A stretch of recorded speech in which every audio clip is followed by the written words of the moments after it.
Hello, I was born in 2001 and I'm on a mission to experience games that existed before I did. A couple of quick disclaimers before we begin.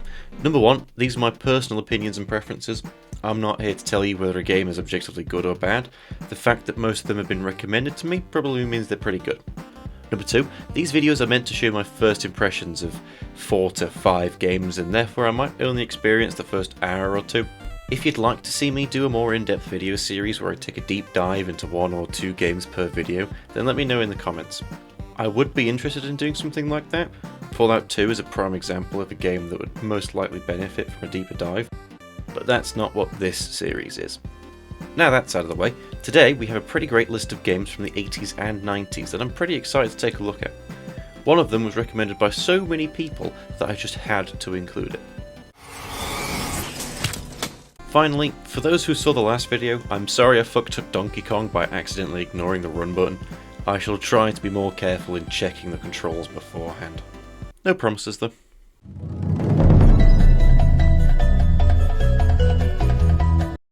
Spyro the Dragon released in 1998 and was developed by Insomniac Games for the PlayStation 1. If you're around my age, you might know Insomniac Games for Ratchet & Clank or their Spider-Man games, but Spyro was their first commercial success. It was actually their second ever game, but the first one didn't sell too well. The original trilogy was well loved by fans, however the series took a bit of a nosedive after swapping developers. It made a bit of a resurgence in 2018 with a remake of the originals, but the Purple Dragon's future still seems a little uncertain. I was tempted to try the 2018 version, but it's a remake and apparently it's pretty different from the originals in terms of graphics and character design and controls, so I decided that I would stick with the OG. The experience begins with a TV crew interviewing a geriatric dragon and another dragon who inadvertently kicks off the game's story by insulting our antagonist, Gnasty Gnorc. What the fuck kind of name? Gnasty Gnorc is a Gnorc, half gnome, half orc, who was banished. Wait, am I supposed to pronounce the G's in his name? Like, Gnorc is just gnome and orc mushed together and you don't pronounce the G in gnome. But during the intro cutscene, they say... Sorry, got a little sidetracked there. Gangnam Style was banished and didn't take too kindly to being called ugly on air. So, like any level-headed person would, he unleashed a spell that turned every dragon into crystal statues and stole their treasure. That was except for Spyro, who was somehow spared from crystallization and must now journey through the realms to save the dragons and their gems, of course. Can't forget about the money! Some of the controls feel a little unique for a 3D platformer. Character movement is pretty standard, it's just the analog stick or D-pad. Spyro also gets a sort of side roll strafe thing, reminds me of a Souls-like. However, moving the camera is a little weird because it uses the L2 and R2 buttons to rotate. I never quite got used to that. Then you've got a jump, a fire breath ranged attack, and a charging headbutt attack, and finally a bunch of gliding stuff, but that all seems pretty standard and intuitive. It's just the camera rotating with the triggers that really threw me off. As I mentioned before, the main goal in each level is to save the dragons and gather gems.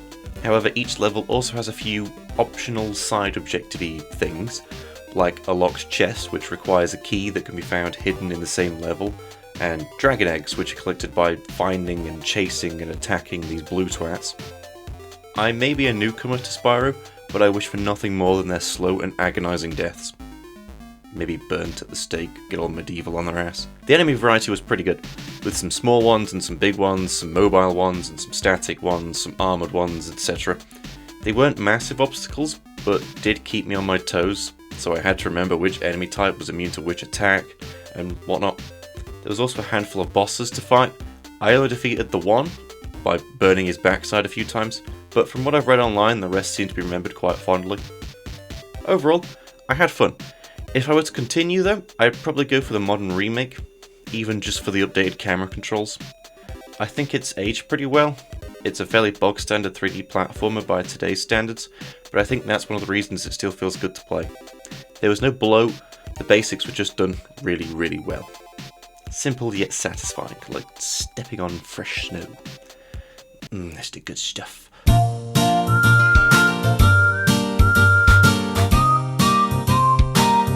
Harvest Moon Back to Nature, which released in 1999, is a farming sim that reminds me of Stardew Valley. I think. I've never played Stardew Valley either, so I could be way off. I chose this one over Harvest Moon 64 because I flipped a coin and this one won. I started off by naming my character, my dog, my farm and entering info like a birthday, but I'm not sure why I get to name my grandfather's farm. Whatever. The game then begins with you inheriting your grandfather's farm. Kind of. You see, the village has decided that they will only recognise you as the true owner if you are able to keep the farm in good shape for 3 years. You also need to stay on the village's good side by doing things like talking to them and giving them gifts. After a brief flashback, or fever dream, I'm not sure, the mayor gives us a tour of the village, letting us know where we can upgrade tools, buy seeds or animals, and he even showed me his house where he still lives with his son, the village police officer. But nepotism never hurt anyone. The tour finally ended and I was back at the farm, keen to get started, until someone else showed up to tell me about selling stuff in a magic box. After this, I was finally ready to farm. There wasn't much in the way of tutorials for the actual day-to-day farming activities. I assume this is because the original game shipped with a manual that contained all the relevant info, but obviously I didn't have that. However, I was able to deduce a few things by reading tool descriptions and buying seeds, like the hammer being used to crush rocks and some plants producing multiple fruit or veg per seed, like the cucumbers. There was also quite a few unskippable cutscene style things when I tried walking around the town or entering the shop for the first time, which I got a little fed up with. When it came to planting crops, I didn't realise that I couldn't walk over growing or grown plants, so when I planted crops in 3 wide rows I wasn't able to water the centre plants. I think there's an upgrade for the watering can that would have solved this issue, but I didn't have it yet. I started by planting some potatoes before wandering around the hot spring area to see what I could find. I managed to grab some bamboo shoots that I could sell to make my first profit. I then went to sleep and awoke to a warning from the police officer about some dodgy looking bloke in a yellow jacket. And this is when a dodgy looking bloke in a yellow jacket appeared on my farm. Just my luck. I didn't really know what to do while I waited for the potatoes to grow. So I tried to enter the shop to buy some different seeds, only to find out it was closed on Tuesdays even though I watched someone go inside. So instead I grabbed some more bamboo shoots to sell, went to bed and headed for the shop again in the morning. This is when I grabbed some cucumber seeds before heading home and planting them in another 3 wide row that I couldn't water properly.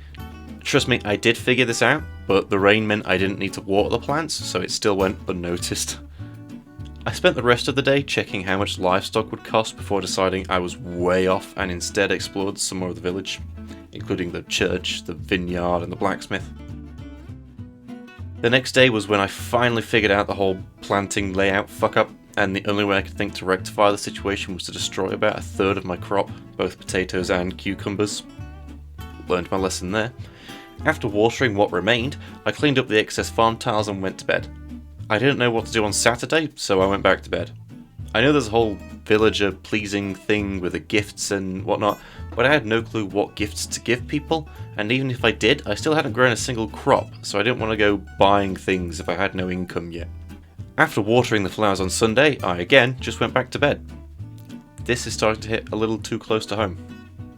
Monday was exciting because the plants had actually grown. I had potatoes now, so I harvested them and shoved them in the sale box, but I didn't manage to buy new seeds and plant them because I was recording just before heading out to see family for Christmas. When I got back, I headed to the store only to realise once more that it was a Tuesday and so the shop was closed. So I went back to bed again.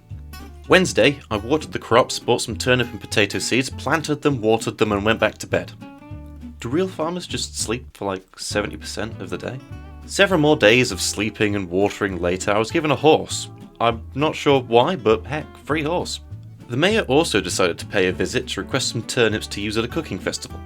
Awesome! I had a goal and already had everything I needed to complete it. So I harvested the turnips, sold the spare and ran into town to give the mayor his turnips. However, when I tried speaking with the mayor, my character decided to demolish a turnip by launching it at the ground, and the mayor didn't even let me give him the surviving turnips. He just mentioned the weather and walked off. I tried to maybe shove the turnips in his postbox or leave them in his house, but nothing worked. This is when I decided that the mayor can shove his turnips up his ass. There's definitely a huge audience for this type of game, it's just not me. Fucking turnips. Who eats turnips? Communists?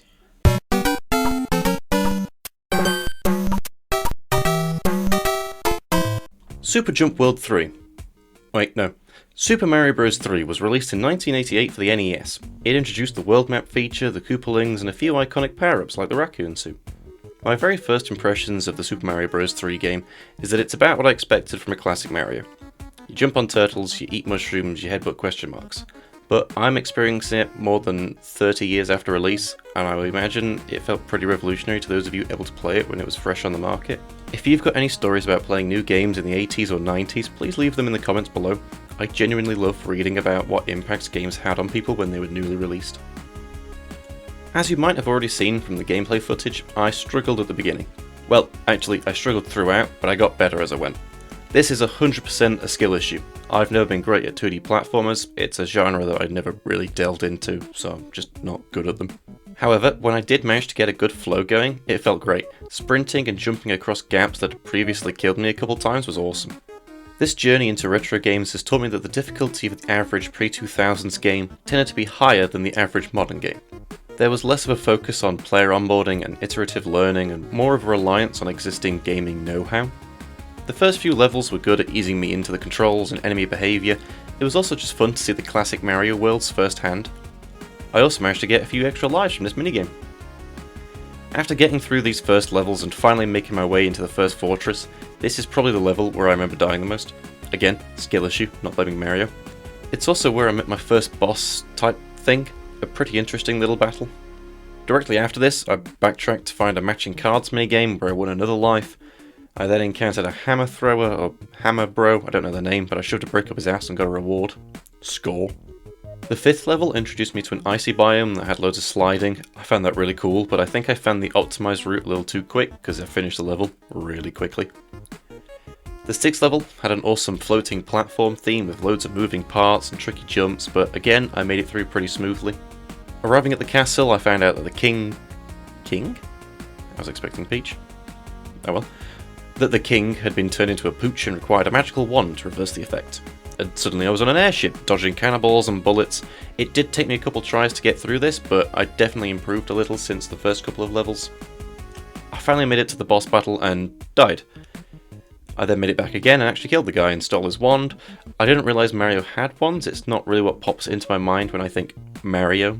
Anyway, I returned the wand, got a letter from the princess and journeyed on into the second world. Overall, it feels pretty standard for a 2D platformer done well. I can imagine it was a huge leap forward at the time, but because my personal preferences already lean away from 2D platformers, I don't think it's something I could truly appreciate to its fullest. Yes, I could happily kill some time grinding through levels, and I can absolutely see the appeal, it just doesn't quite scratch my gaming itch. And my gaming itch is severe. You could say I'm having a breakout.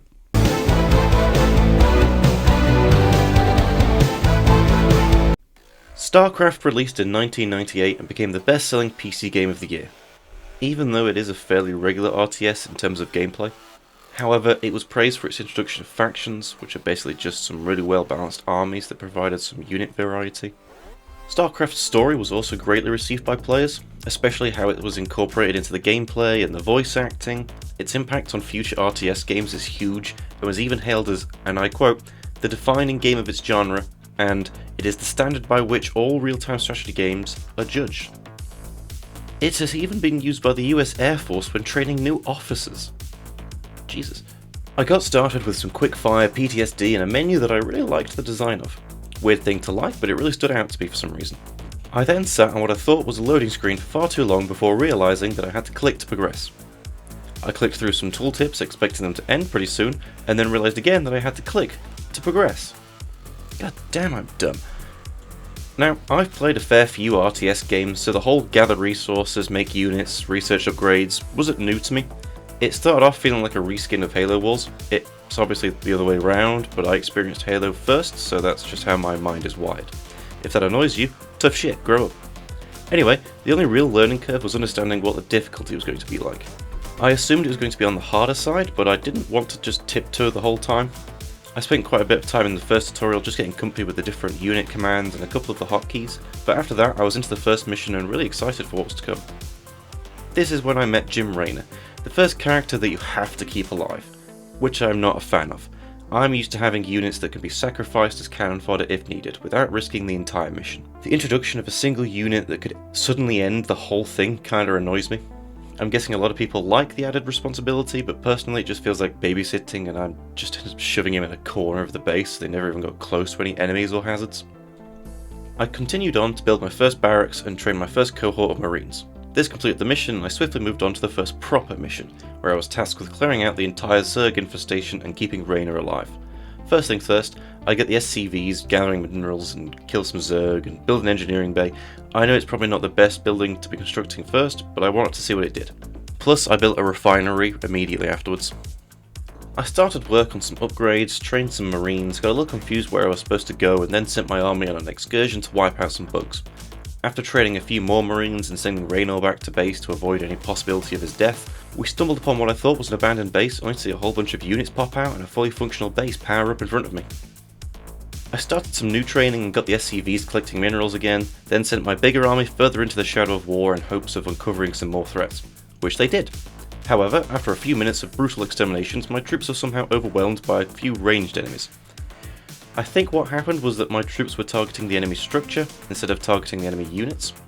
Oh well, a couple of minutes of cloning and regrouping meant I once again had gathered a large enough force that I felt comfortable enough charging in for round 2. This time I won, but instead of being praised for my victory, I was instead arrested by the American Civil War losers. I then saw some deformed rednecks die and jumped into what was my favourite mission so far.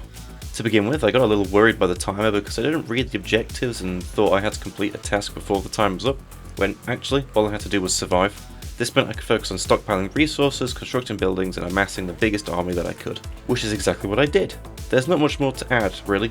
The Zerg launched attack after attack, and I sent out a couple of scouting parties to have a look-see around, but I didn't find much and the attacks were repelled pretty easily.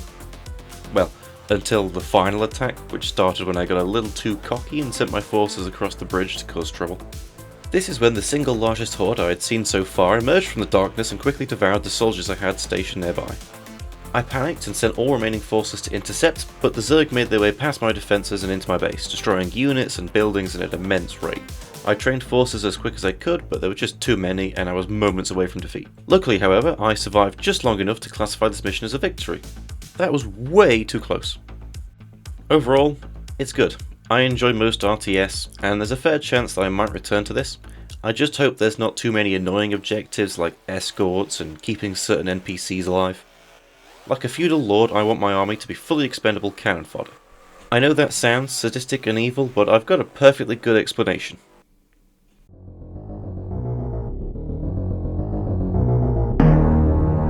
Super Metroid was recommended to me a lot, so here it is. See, I do listen to your recommendations, so please drop them in the comments. Released in 1994, it is the definition of a Metroidvania. Literally, like the term Metroidvania has Metroid in it. I think it's actually Metroid and Castlevania mushed together.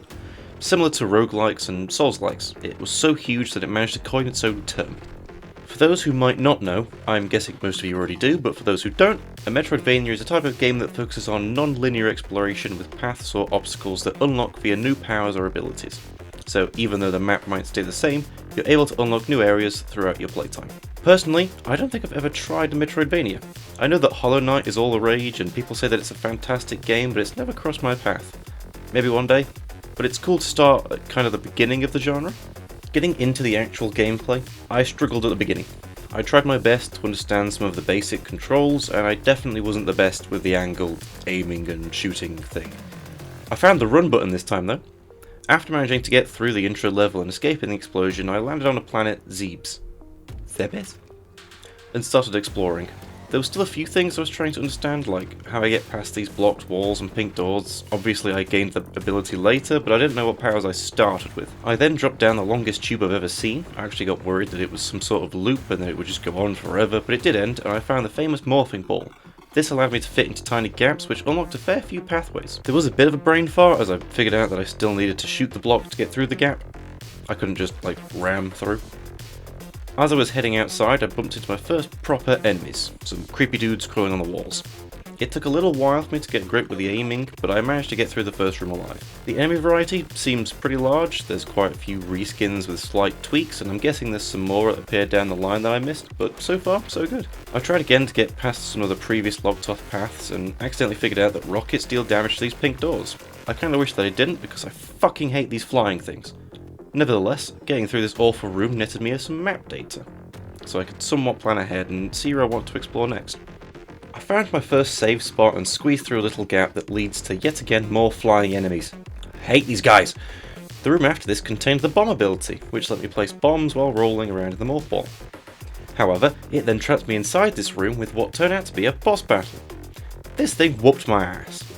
I wasn't sure how to dodge attacks or which was the best weapon to use against it.